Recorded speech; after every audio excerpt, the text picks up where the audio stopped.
অন্তর্বর্তী সরকারের প্রথম দায়িত্ব ছিল আওয়ামী লীগকে নিষিদ্ধ করা, বললেন নাহিদ। এদিকে ভারত পাকিস্তান সংঘাত আমাদের কোনো বিষয় নয়, বলছে যুক্তরাষ্ট্র। আমি জেলে থেকেও নির্বাচন করব, বলছেন আইভি। এবং সর্বশেষ জানাবো অধিকাংশ আন্দোলনের নেপথ্যে আওয়ামী লীগ নেতারা, উস্কানি শেখ হাসিনার। শুনছিলেন সংবাদ শিরোনাম, এবারে বিস্তারিত।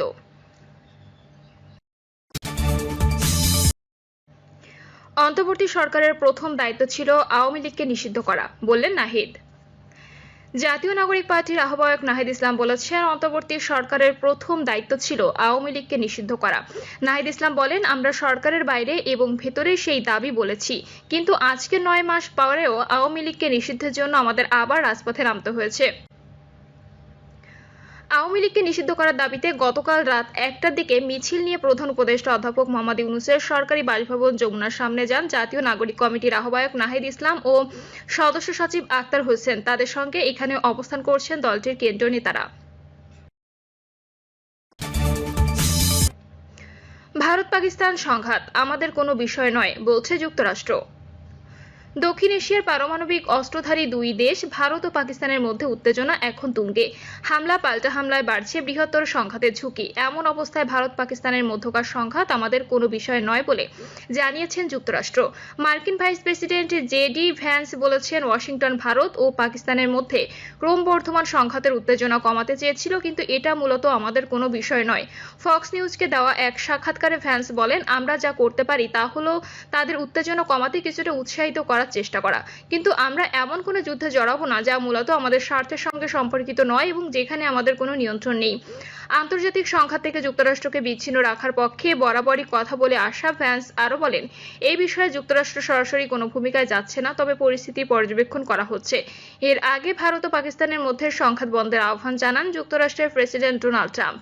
হোয়াইট হাউসের ওভাল অফিসে সাংবাদিকদের তিনি বলেন, আমি দুই দেশকে ভালোভাবে চিনি, আমি চাই তারা নিজেদের মধ্যে বিষয়গুলো মিটিয়ে নিক, আমি চাই তারা এই সংঘাত বন্ধ করুক। ট্রাম্প আরও বলেন, আমি যদি কোনোভাবে সাহায্য করতে পারি তাহলে অবশ্যই পাশে থাকব। তাৎক্ষণিক প্রতিক্রিয়ায় পাকিস্তানের বিভিন্ন স্থানে ভারতের ক্ষেপণাস্ত্র হামলাকে লজ্জাজনক বলে আখ্যায়িত করেছিলেন প্রেসিডেন্ট ট্রাম্প। এমনকি পারমাণবিক শক্তিধর ভারত ও পাকিস্তানের মধ্যে সংঘর্ষ খুব দ্রুত শেষ হবে বলেও সে সময় আশা প্রকাশ করেন তিনি।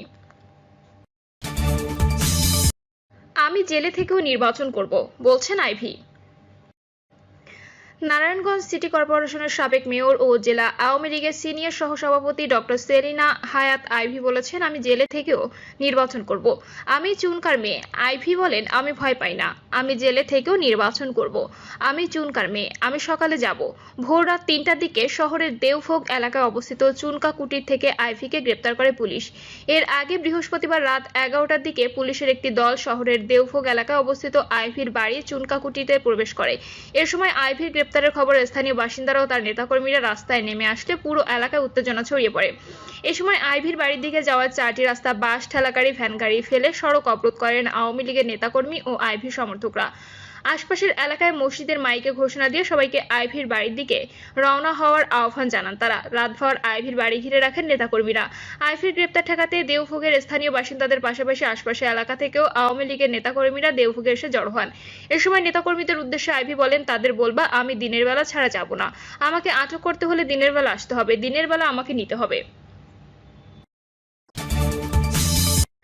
অধিকাংশ আন্দোলনের নেপথ্যে আওয়ামী লীগ নেতারা, উস্কানি শেখ হাসিনার।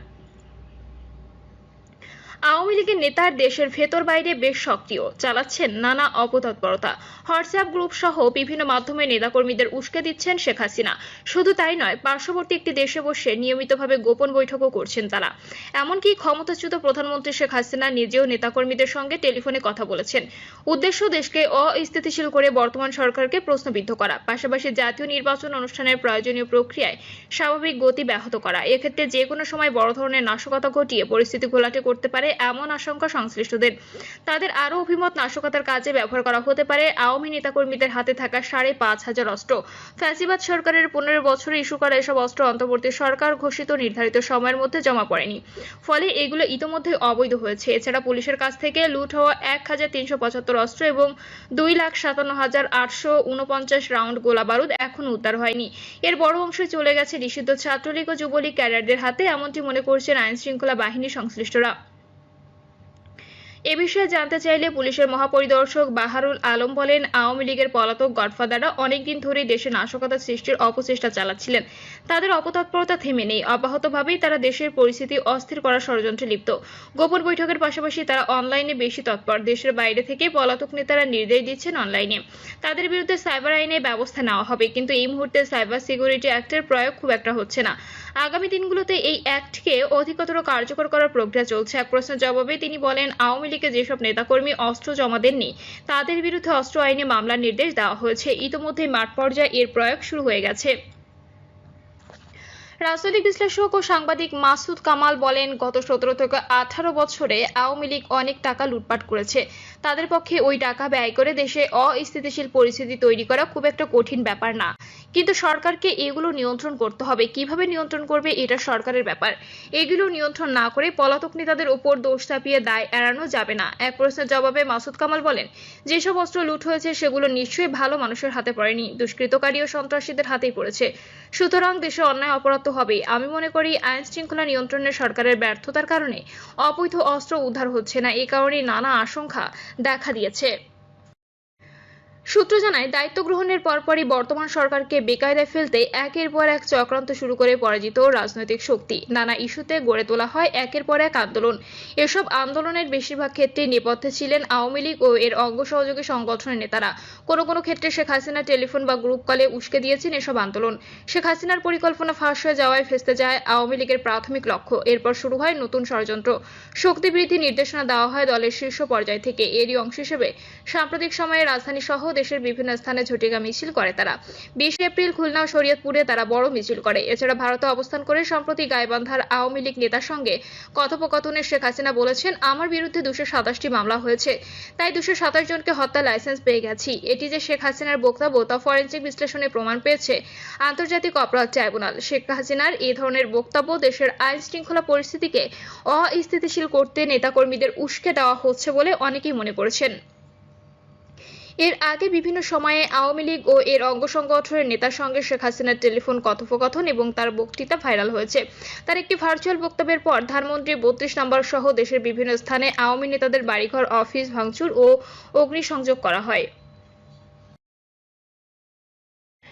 প্রিয় দর্শক, এই ছিল এখনকার সর্বশেষ সংবাদ। আপডেট সব সংবাদ পেতে চ্যানেলটি সাবস্ক্রাইব করে বেল আইকনটি ক্লিক করে রাখুন।